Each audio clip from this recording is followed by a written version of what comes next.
Hey, what's up? I just wanted to pop in with a quick video that's like a little bit of a different spin from some of my other content. But I was thinking like a lot of times like a lot of life is really the same thing. Like cops and robbers is really the same thing. Doctors and patients is really the same thing.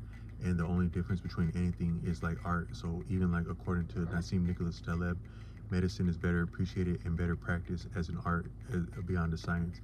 But you can say that about a lot of things. So like a lot of people, like in a lot of life, I think the best things you have to somehow like get away with the best things.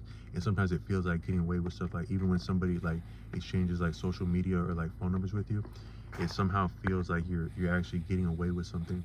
But the difference between like getting away with something, like whether an opportunity or like a contact or a resource, is not like were you right and wrong in wanting something or going about obtaining it, but how artful were you about it? Did you injure someone? Did you injure yourself? Did you scare someone? Did you scare yourself? Or did you inspire someone? Did you inspire yourself? Did you enlighten someone, teach someone, challenge someone to come about something? So sometimes I just think that it's not a real like bank robber. Like if I can imagine like a bank robber like before the 20th century, like back in the day, like a lot of times I make different jokes about El Paso, like where I'm at. I'll be like someone will be like, "Do you want to sit down and eat this?" And I'll be like, "No," because I had robbed a bank in 1899 in El Paso, and I might look younger, but if you take care of yourself, you can live for a long time, especially if you're writing out on stuff that you won in the heist. And but they actually like they really feel a type of way in those parts if you get away with the bank robbery, so much so that they actually can't die until they catch up with you. There's something about them, they can't peacefully or violently transition until they catch up with you because they feel about that, they feel away. So I actually have like a sheriff and some bounty hunters that are on my case since at least 1899, somewhere around El Paso, with about 3 or 4 robberies with me and my compatriots. But we somehow got into a little bit of an argument, like splitting up the loot.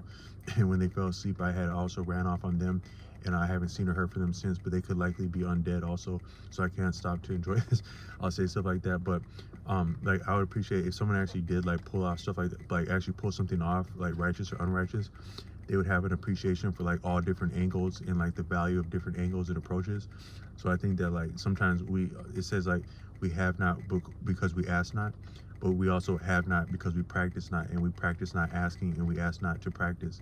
But if you were to like really be good at something, like say like if you were like involved in like a martial lifestyle where you had to bear arms, heaven forbid, I don't wish that on anyone, you would have to like be able to understand those arms, break down those arms, employ those arms, and maybe actually have those arms employed against you to really like understand it well. So like a lot of times, like when you try like banter and humor in life, like a lot, it'll fly well sometimes, and then it won't sometimes. And like some people will actually make a point to like publicly like for lack of a better word, break your balls, and they'll near about do so. But if you think about it, like say you had someone who's like really potent, like they had like a really strong like sex drive, but also like a sex life to complement that. According to Arthur Avalon, is that somebody who is a simple person that does what's appropriate and they have discipline, in like right standing, they're actually more formidable and potent than even somebody who's like a great lover or very sexually potent. Just a simple, proper person that's appropriate and decent in most things and stable is actually superior even in potence to someone who's like very sexually experienced and versed. But if you imagine like someone who's very sexually experienced and versed in verse, they're actually busting a lot of something. I don't mean to be crude or vulgar, but they're busting something, and then it comes back somehow stronger, and now they have more of something for having busted it. So sometimes when we have things busted for us, like we have our balls near about publicly busted for us, if we can find a way to put our balls back together, or just understand that we still are beautiful, and like and we're still like valuable to ourselves and others, then we can have more of what was broken publicly, and also for that being broken publicly. So sometimes if you want to like practice, like we don't have like a lot of people like floating like one liners and like things that work, like engaging people in a way that actually is compelling and work, and it can like make an inroad for relationships quickly, because a lot of times you come across beautiful people and opportunities to establish contacts that could be a relationship over a lifetime, but you have a very small window to do so. I watched a video, I can't recall the man's name. He was like an actual a person who was like very savvy with like relationships in the New York City area, and he actually suffered a STD at one point, but he had a lot of relationships and beautiful relationships and flings that he doesn't regret even for contracting an STD. But he was speaking from the perspective of being a person from New York. Now New York is very savvy, but some of the dynamics about socializing, they're impacted by the density of population per mile or acreage that affects human socializing, and then also the diversity and disparate nature of people's backgrounds and propensities and tastes and values in such a small cohort or region. Also upon the lines of economic activity where we have to get along, but we also have to get along with people who are different. That amounts to a form of shorthand that's necessitated by that, like in communicating. So areas with different dynamics, no less than population, it affects speech and communication and socializing, and that's understood in some of your seats of learning. But New York would be a fine example of that, of the rigors, the challenges, but also the opportunities of having that many dense people, but also the pace of life and how broad and diverse and a spectrum of opportunities you'd have to meet people, but also some of the limitations within that by the speed of the pace, the speed, and then the nature of venues, and then the form of like shorthand of engaging people. I'm sounding like I know about New York, but I've only been there a handful of times, and it was a cool experience. What I meant to say is that could speak about this man's, the way that he would approach meeting people and engaging people, where he had to cover a lot of ground really quickly to establish a contact where he could get back in touch with the person and further enjoy their company and have them enjoy his company.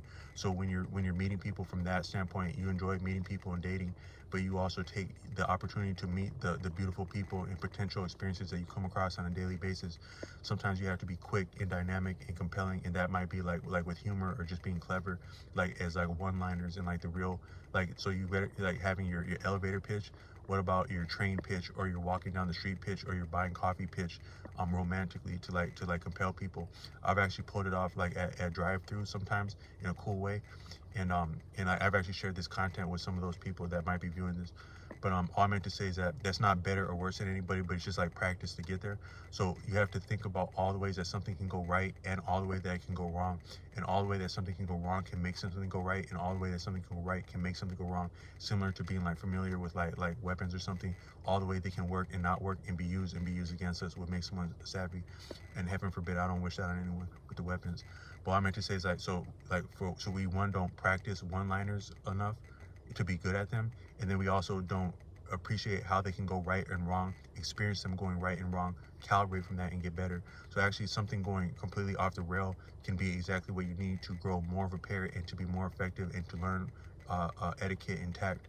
If you can survive that and you didn't maybe engage that or enter that in bad faith or like with real actual disrespect.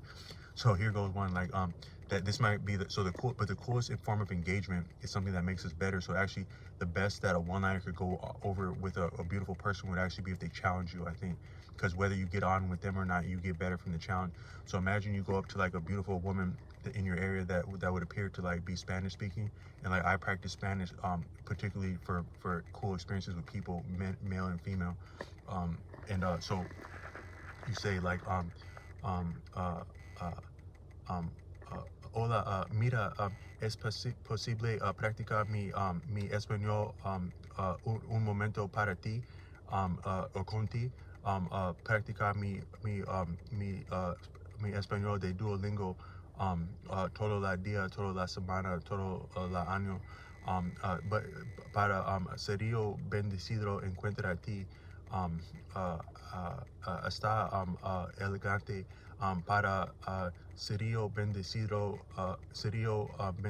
mejor, si te encuentra, si te escucha mi música, de la guitarra, la cadena de la guitarra, esta voz de mi alma, para ti está mi alma también, para ti está elegante, uh, uh, um, también toda la mujer está elegante, es toda la mujer de todo el mundo, es mi alma, es mi concepción de cielo, sí, ti también, y um, um, toda la vida, todo el mundo es una persona, una vida, un amor, serio bendecido. And they say, fuck off, fuck out of here, and don't come back till you got a second language and a skill set like a music, like an instrument and a job. Peace.